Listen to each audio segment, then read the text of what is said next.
Yang pertama tentu kami akan mendukung, mengusung, mengawal dengan segala daya upaya yang ada di Partai Masyumi agar proses yang pertama sukses dalam proses pencalonan. Dan insya Allah sebagaimana dikemukakan oleh Bang Surya Paloh di hari deklarasi, pada waktu KPU membuka proses pendaftaran Capres dan Cawapres, dan Bang Surya menyatakan akan menjadi partai pertama atau kelompok pertama yang mendaftarkan di KPU, dan insya Allah nanti Partai Masyumi akan menyamai dan menyertai dalam proses tersebut. Jadi sukses betul di dalam proses pencalonan, tidak ada hal-hal ihwal yang bisa menghalangi. Yang kedua adalah tentu karena ini kerjasama, dan juga kami akan memberikan dukungan sukses di dalam rangka kampanye nanti beberapa hari atau minggu ke depan nanti. Dan yang ketiga adalah sukses memenangkan pemilu. Artinya insya Allah pada tanggalnya, pada waktunya, rakyat Indonesia secara keseluruhan memberikan dukungan dan pilihan kepada Amin, yaitu pasangan Anies Rashid Baswedan dan lainnya. Dan oleh karenanya Partai Masyumi akan menggerakkan semua simpul-simpul pengurus mulai dari DPP, DPW, DPD, DPC yang ada di seluruh Indonesia maupun simpatisan maupun keluarga besar Masyumi untuk mengawal dan memberikan dukungan agar pasangan ini dimenangkan. Saya kira itulah kedatangan kami. Dalam rangka untuk memenangkan ini saya agak terlupa, maka Partai Masyumi membentuk unit sendiri, membentuk task force tersendiri yang kami beri nama Komparan, Komite Pemenangan Anies Rashid Baswedan.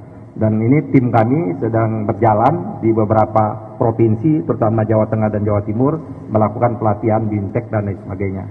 Jadi dukungan, baik dukungan dalam konteks elektoral maupun dukungan dalam pemantauan, karena Masyumi akan mengambil angle, dan sebagaimana bisa dilihat di Masyumi TV, kami concern betul agar pemilu ini berjalan jujur dan adil.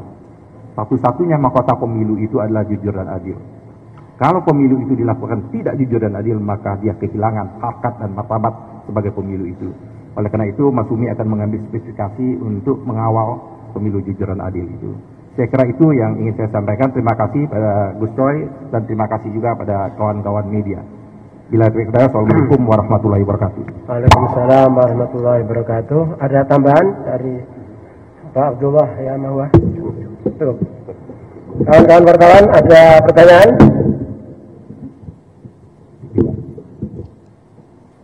Ya, silakan.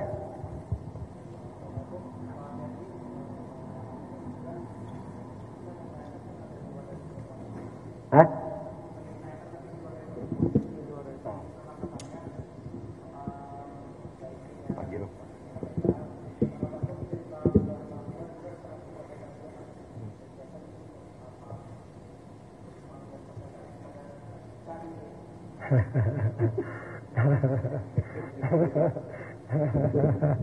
Ini,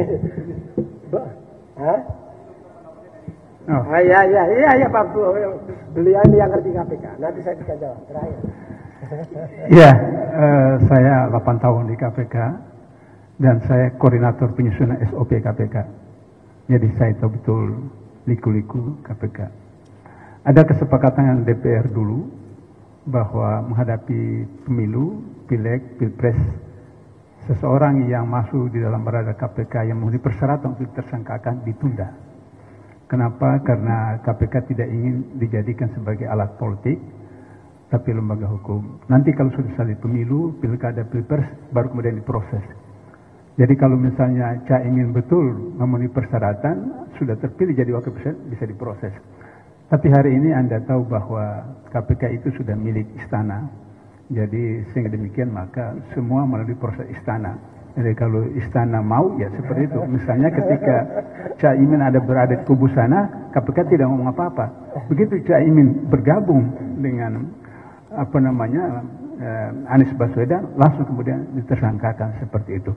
Jadi oleh karena itu saya sudah beritahu kepada teman-teman PKS dengan Nasdem harus siap-siap menghadapi itu. Tapi saya dapat ilmu baru dari Gus Coy tadi bahwa ini proses langit. Jadi kalau proses langit itu ya nggak bisa kita rasionalkan.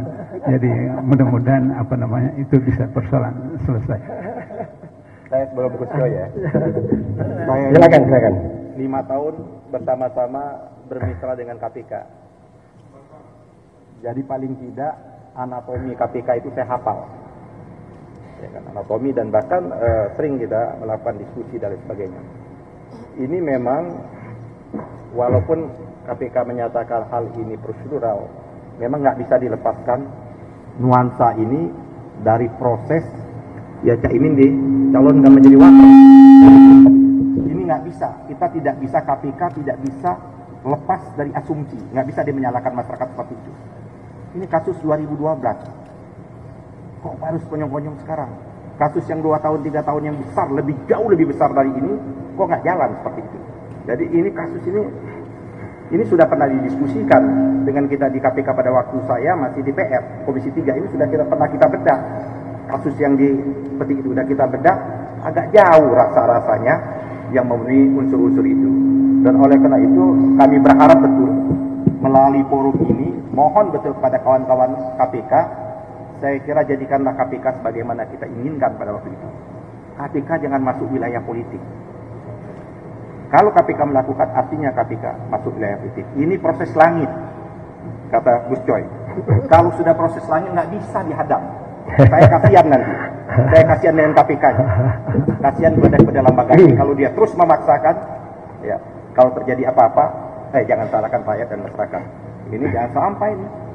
Kemarin baru pendukungnya Anies, belum pendukungnya Muhaimin. Kalau dia minta keadilan atas proses hukum ini menurut Gus Coy ini belum, ya kan tidak mungkin, benar-benar tidak untuk mengrem ini. Dari kami pun juga kawan-kawan juga mengatakan, ya apa tuh mau apa harus dilakukan ini. Kita lihat aja perkembangan ke depan. Dan kami berharap pimpinan KPK saat ini, komisioner melalui deputi sampai ke bawahnya, stop bermain politik. Jadilah KPK sebagai instrumen penegak hukum. Terima kasih. Gak perlu tepuk tangan. Baik, saya sudah menyampaikan respon sebetulnya atau tanggapan terkait dengan itu. Pertama, sebagai warga negara, semua menginginkan Republik kita ini bebas dari korupsi. Republik kita ini republik hukum harus menjadi panglima, maka semua harus taat kepada hukum. Dalam konteks Caimin, sebetulnya kita kaget. Kasus 2012, setelah entah 2 orang, entah 3 orang yang sudah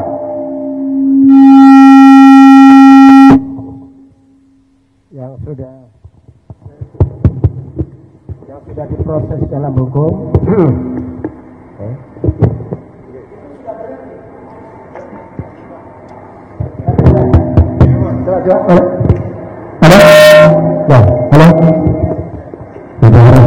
Begini, nggak ada, sudah lama sepi, sudah lama nggak kelihatan, nggak ngapa-ngapain, ya. Selama berapa tahun? 2012, 11 tahun, 13 tahun, 11. 2012, 13, 14, 15, 16, 17, 18, 19, 20, 21, 22, 23. Itu 13 tahun. Nggak ada kelanjutan proses itu. Sudah nggak ada selesai. Tiba-tiba begitu Caimin dideklarasikan menjadi calon wakil presiden, tiba-tiba muncul dari KPK. Terus kita yang waras, yang sehat walafiat, masa mengikuti begitu saja pikiran dari KPK? Tentu ada pikiran yang berbeda. Ini ada apa ini? Ini betul proses hukum atau ini politik? KPK betul menjadi alat penegak hukum dalam konteks pemberantasan korupsi atau dia menjadi alat politik? Kalau ada masyarakat berasumsi seperti itu, jangan disalahkan, karena dia melakukan ini di saat proses politik berjalan dan dia diam selama 13 tahun. Ini ya nggak masuk akal di sini. Ya. Dan ketika kita punya asumsi seperti itu, juga dibenarkan ada kasus-kasus sebelumnya juga terjadi. Anies Rashid Baswedan yang urusan Formula E jelas tidak ada masalah apa-apa, digelar begitu kan, nggak ada masalah, nggak ada ini, nggak ada yang salah, prosedur, korupsi segala macam nggak ada. Kemudian seolah dipaksakan, kan? Itu terjadi. Sementara banyak kasus lain yang didiamkan di depan mata. Nah, oleh karena itu kita semua warga negara menginginkan KPK yang kita lahirkan di era reformasi, yang kami ini ikut proses itu semua, dia harus menjadi penegak hukum dalam konteks pemberantasan korupsi, dilakukan secara independen, secara profesional, tidak atas dasar pesanan politik tertentu, kelompok tertentu, atau siapalah tertentu lainnya begitu. Karena itu menjadi harapan kita. Karena di era Orde Baru yang menjadi problem kita adalah korupsi. Lalu kita punya kesadaran bahwa korupsi musuh bersama. Dan KPK lah yang menjadi andalan kita. Tapi akhir-akhir ini KPK ya letol seperti ini, di bonsai seperti ini, kita semua sedih. Dan ke depan saya kira kita harus punya komitmen yang sama. KPK harus berdaya, KPK harus independen, pimpinan-pimpinannya harus orang-orang yang punya integritas, bukan orang-orang yang titipan sana sini, kemudian ketika mereka menjalankan amanahnya tidak amanah, bahkan zalim. Di satu sisi dengan cara KPK seperti itu, kalau dia gunakan alat politik, dia memenggal warga negara yang kita anggap memiliki potensi untuk memimpin negeri ini, hanya gara-gara orang tertentu kemudian menggunakan alat KPK, dia dipenggal dari situ. Kita sedih. Itu kerugian bangsa dan negara. Saya kira begitu. Ya, Bella.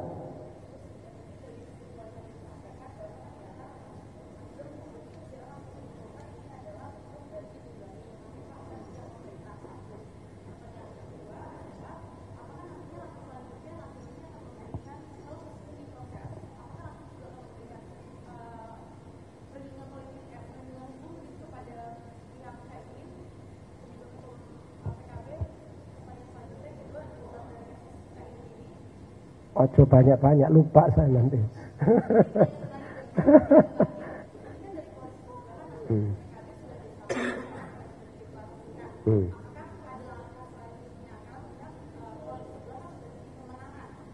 Ya.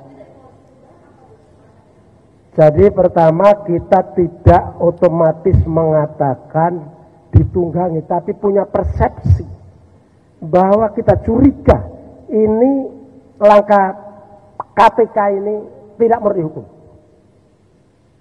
Dan ketika kita punya persepsi atau asumsi seperti itu, insya Allah kami tidak salah. Karena dia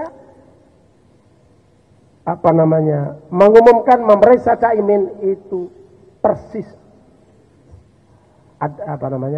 setelah deklarasi. Nah, yang kedua, kita menyarankan Caimin sebagai salah satu warga negara Indonesia, elit politik, dipanggil ikuti aja, kerjasama,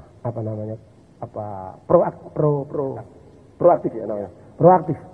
Tapi kami yang memang sudah sepakat bulat pasangan Anies Muhaimin, apapun yang terjadi, kami semua pendukungnya akan membela sampai kapanpun. Ini ahli hukum, ini sudah siap membela kalau ada apa-apa begitu ya. Cukup kan? Bela, apa lagi? Apa itu? Ya, oke. Jadi kami akan melakukan rapat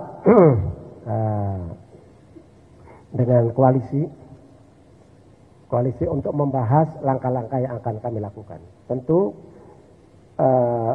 langkah berikutnya yang paling penting adalah kita mungkin membentuk tim gitu ya. Kemudian tim merumuskan apa yang dilakukan, sosialisasi, konsolidasi, sosialisasi ke daerah, menyampaikan ini loh pasangan kami, kualitasnya ini, visinya ini, masa depan kalau Indonesia kami pimpin seperti ini, dan seterusnya. Itu akan kami lakukan. Belum. Dalam waktu yang sesingkat-singkatnya, insya Allah ada pertemuan. Ya, jadi antara PKB dan Nasdem. Sesingkat-singkatnya ini, sesingkatnya belum bisa saya sampaikan teknisnya. Insya Allah di sini. Kenapa tidak ada PKS? Baru ada, ya karena PKS belum ada rapat Dewan Syuro, ya. Nah, rapat Dewan Syuro setelah mereka memutuskan baru. Untuk sementara kami berdua dengan PKB, ya. Saya kira begitu. Ada dua pertanyaan. Satu, kan Nasdem sama PKB sudah berkoalisi nih, sementara terus Demokrat keluar. Kira-kira dari koalisi perubahan butuh tambahan kekuatan lagi nggak? Secara koalisi apa udah mantap gitu dengan formula yang sekarang? Kedua, minta tanggapan soal PBNU yang tadi dibawa untuk politik praktis. PKB sendiri ini kan biasanya sebagian imam besar emang gitu. Nah itu tanggapan dari Nasdem gimana untuk pernyataan? Yang pertama, kami mantap dengan koalisi ini, tetapi kami terbuka untuk seluruh kekuatan politik, partai politik, komunitas-komunitas politik untuk bergabung dengan kami. Jadi kami terbuka dan kami malah bersyukur siapapun, partai apapun, Demokrat sudah mengatakan mundur, kalau balik lagi, ya marhaban. Ahlan wa marhaban, kembali lagi. Silakan, begitu kan. Jadi kami terbuka. Yang kedua, kaitannya dengan NU itu, kita itu, jadi NU itu ada dua istilah yang berkembang di dalam NU itu. Ada NU struktural, NU kultural. Nah, NU kultural itu disebut warga Nahdliyin. Warga Nahdliyin itu diperbolehkan, bahkan dengan NU-nya juga, dengan strukturalnya juga, itu khitoh. Jadi NU itu punya khitoh. NU artinya apa? Artinya seluruh warganya boleh mendukung partai politik apapun, ikut koalisi capres, cawapres siapapun, itu boleh. Dengan pedoman, ada 9 pokok pedoman berpolitik bagi warga Nahdlatul Ulama. Antara lain yang harus dilakukan adalah orientasi untuk kemaslahatan dan dilakukan secara akhlakul karimah, kira-kira begitu. Sehingga warga NU bebas, mau kemana bebas. Jadi PBNU nggak bisa melarang warganya, kadernya untuk berpartai dengan partai apa, koalisi dengan siapa, itu nggak ada larangan, itu bebas. Termasuk Caimin harus dibebaskan, tidak boleh lagi didistorsi, tidak boleh lagi misalnya dicemooh-cemooh, kan? Itu hak dia, apalagi dia pemimpin partai yang dilahirkan dari rahim Nahdlatul Ulama. Dia punya hak yang sah untuk itu.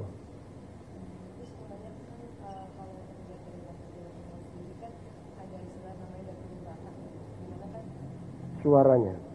Untuk dapil Jawa Timur sebutan dapil neraka. Nah, kan di dalam itu kan ada banyak sekali calon-calon yang punya nama besar lah. Dan mungkin kan di situ juga Nasdem juga mengirimkan putusannya lah ya.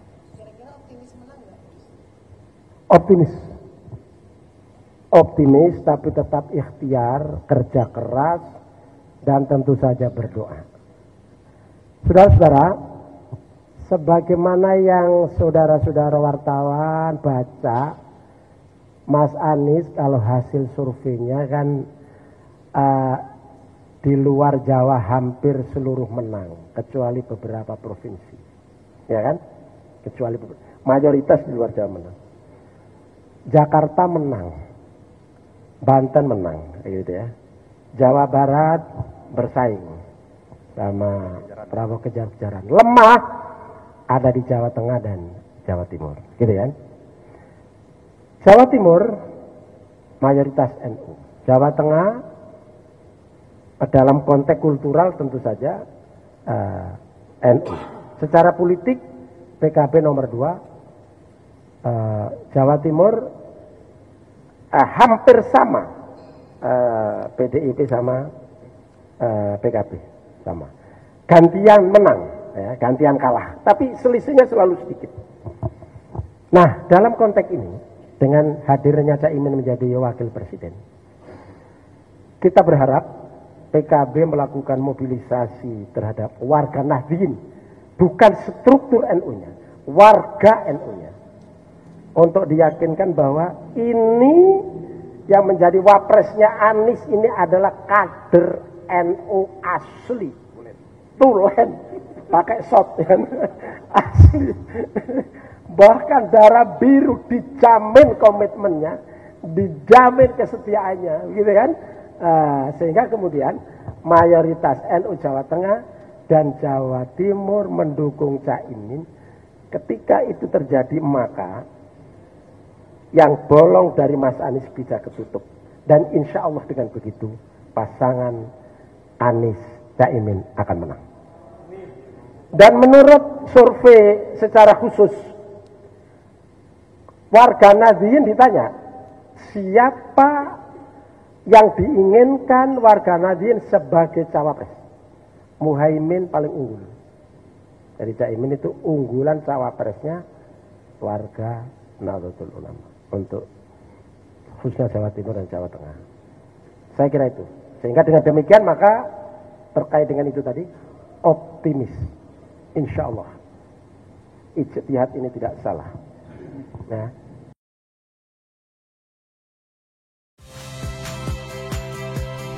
Saya Odin Fridianto.